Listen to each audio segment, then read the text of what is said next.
Chapter 12. More mouths to feed. So the next day Mr. Popper called an engineer and had a large freezing plant installed in the cellar and took Captain Cook and Greta down there to live. Then he had the furnace taken out and moved upstairs into the living room. It looked very odd there, but as Mrs. Popper said, it was a relief at least not to have to wear their overcoats all the time. Mr. Popper was quite worried when he found that all these changes were going to be very expensive. The refrigerating engineer was worried too when he found that Mr. Popper had practically no money. However, Mr. Popper promised to pay as soon as he could, and the man let him have everything on credit. It was a good thing that Mr. Popper got the penguins moved when he did, because Mrs. Popper had been right about the eggs. The rookery had scarcely been moved to the basement when Greta laid the first egg. 3 days later, the second one appeared. Since Mr. Popper knew that penguins lay only 2 eggs a season, he was astonished when, a little later, the third egg was found under Greta. Whether the change in climate had changed the penguins' breeding habits, Mr. Popper never knew, but every third day a new one would appear, until there were 10 in all. Now, penguin eggs are so large that the mother can sit on only 2 at a time, and this created quite a problem. Mr. Popper solved it, however, by distributing the extra eggs under hot water bottles and electric heating pads, kept just at penguin body heat. The penguin chicks, when they began to hatch, were not so handsomely marked as their mother and father. They were fuzzy, droll little creatures who grew at a tremendous rate. Captain Cook and Greta were kept very busy bringing food to them, though. Of course, the Poppers all helped, too. Mr. Popper, who had always been such a great reader, had no difficulty in thinking of names for the penguin children. They were Nelson, Columbus, Louisa, Jenny, Scott, Magellan, Adelina, Isabella, Ferdinand, and Victoria.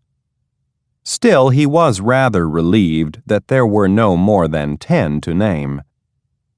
Mrs. Popper, too, thought that this was about enough penguins for anybody, though they really did not make much difference to her in her housework, as long as Mr. Popper and the children remembered to close the cellar door in the kitchen.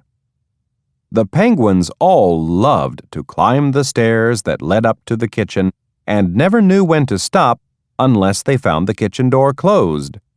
Then, of course, they would turn around and toboggan down the steps again. This made rather a curious noise sometimes when Mrs. Popper was working in the kitchen, but she got used to it, as she had got used to so many other strange things this winter. The freezing plant that Mr. Popper had got for the penguins downstairs was a large and good one. It made very large blocks of ice instead of small ice cubes, so that soon Mr. Popper had made a sort of ice castle down there for the 12 penguins to live in and climb over. Mr. Popper also dug a large hole in the cellar floor and made a swimming and diving pool for the birds. From time to time, he would throw live fish into the pool for the penguins to dive for. They found this very refreshing, because, to tell the truth, they had got a little tired of canned shrimps.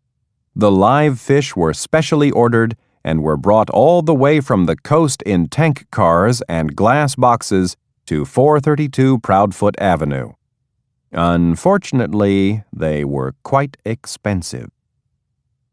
It was nice that there were so many penguins, because when 2 of them, usually Nelson and Columbus, got into a fight and began to spar at each other with their flippers, the 10 other penguins would all crowd around to watch the fight and make encouraging remarks. This made a very interesting little scene. Mr. Popper also flooded a part of the cellar floor for an ice rink, and here the penguins often drilled like a sort of small army, in fantastic marching movements and parades around the ice. The penguin Louisa seemed especially fond of leading these marching drills. It was quite a sight to see them, after Mr. Popper had the idea of training Louisa to hold a small American flag in her beak while she proudly led the solemn parades. Janie and Bill would often bring their little friends home from school with them, and they would all go down and watch the penguins for hours. At night, instead of sitting and reading and smoking his pipe in the living room as he had done before, Mr. Popper would put on his overcoat and take his things downstairs.